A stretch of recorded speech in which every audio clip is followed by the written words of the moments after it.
corruption is well known. And I assume many of you are familiar with Robert Bolt's dialogue in A Man for All Seasons, mentioned by Bishop Naumann in his homily at Maston, where Moore's respect for the law in that play runs so deep that he would give even the devil its benefit. Besides his renowned fortitude and faith, I learned recently that St. Thomas More had a lighter side. His friend Erasmus, the Dutch priest and theologian, wrote this of More. From childhood, he had such a love for witty jests that he seemed to have been sent into the world for the sole purpose of coining them. He never descends to buffoonery, but gravity and dignity were never made for him. He is always amiable and good-tempered, and puts everyone who meets him in a happy frame of mind. I think we'd all do well to emulate that aspect of More, as well as his discipline and unyielding faith. My talk this evening is entitled The Obligations of a Catholic Judge. Before I turn to the work of judges, however, I think I should share with you a little bit about my Catholic journey and vocation as a judge. I was first exposed to the word vocation in high school, courtesy of a great Latin teacher who, despite her slight stature, apparently thought that Machiavelli was onto something when he thought it was better to be feared than to be loved. He was like this tall, 90 pounds of terror. The Latin root, the infinitive vocare, means to call. So by high school I understood, at least on a superficial level, that a vocation is a calling. But as a public school student in Waltham, Massachusetts, I was ignorant of the deeper meaning of that word as understood by the Catholic faithful. This is not to denigrate my parents in any way. They dutifully took me and my 4 younger siblings to church every Sunday. They prepared us to receive the sacraments, and they compelled us to attend CCD classes, despite our periodic grousing. Whether because of ignorance, immaturity, or both, my faith up to and during high school was routine, not essential. That began to change when, in 1983, I enrolled at the University of Notre Dame, which was the first Catholic school I ever attended.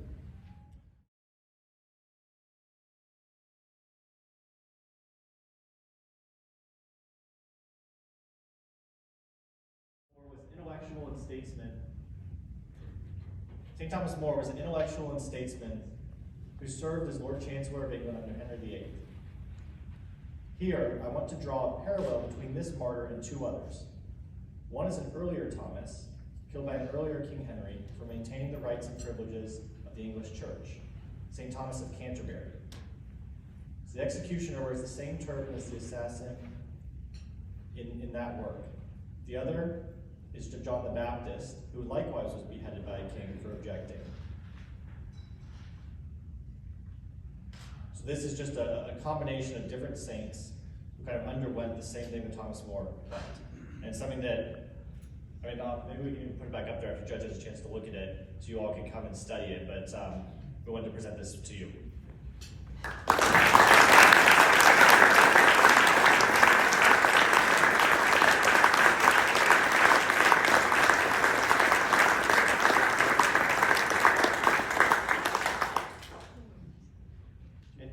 Judge is willing to take a few questions. I'll see you. I want to be remembered as a child of God rooted in Jesus Christ who was inspired to serve.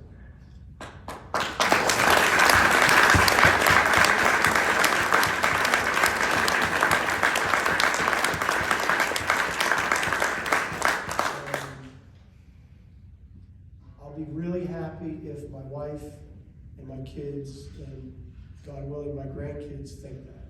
And as long as, and my parents, my siblings, if they all think that and nobody else does, that's good enough. But it's nice if other people do too. In a more academic environment, as you could probably gather from what I said tonight, but I'm not a fan. I just,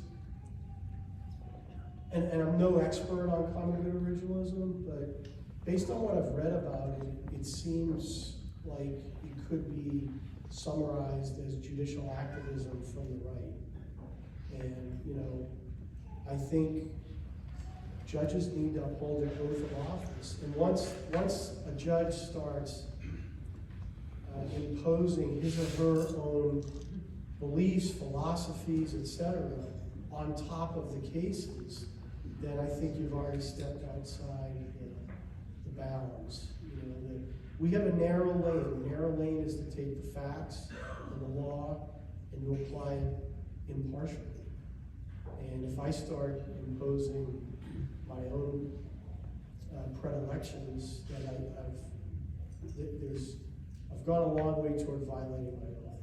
So, but I know a lot of, probably some folks in this room disagree with that, which is fine, but that's what I do. Thank you very much.